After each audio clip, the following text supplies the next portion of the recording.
ఒక చోట పోయిన పరువు ఇంకొక చోట కాపాడుకునే ప్రయత్నమే పాకిస్తాన్, ఆఫ్ఘనిస్తాన్ మీద దాడి.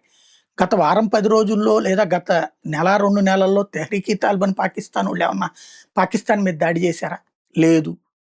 బెలూచ్ రెబెల్స్ ఏమన్నా పాకిస్తాన్ సైన్యం మీద దాడి చేశారా? లేదు. కానీ ఇప్పుడెళ్ళి ఆఫ్ఘనిస్తాన్‌లోని టీటీపీ స్థావరాలంటూ పాకిస్తాన్ ఎందుకు దాడి చేసింది?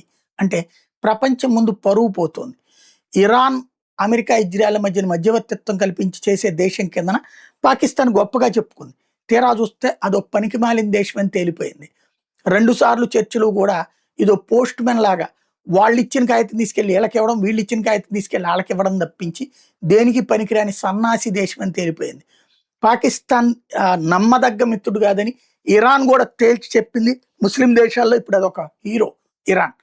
అట్లాంటి హీరో దీన్ని విలన్ని చేసింది. దీంతో నిన్నటిదాకా హీరో వర్షిప్ పొందినటువంటి ఆసిఫ్ మునీర్, షాబాజ్ షరీఫ్లు పరువు పోయింది. కాబట్టి లేదు మేము వీరులమే అని ప్రొజెక్ట్ చేసుకోవడానికి ఆఫ్ఘనిస్తాన్ మీదన ఏకంగా మిస్సైళ్లతో దాడులు చేశారు. 7గురు ప్రాణాలు కోల్పోయారు, 40 మంది దాకా గాయపడ్డారు, పలు ఇళ్ళు ఆస్తులు ధ్వంసమైనాయి.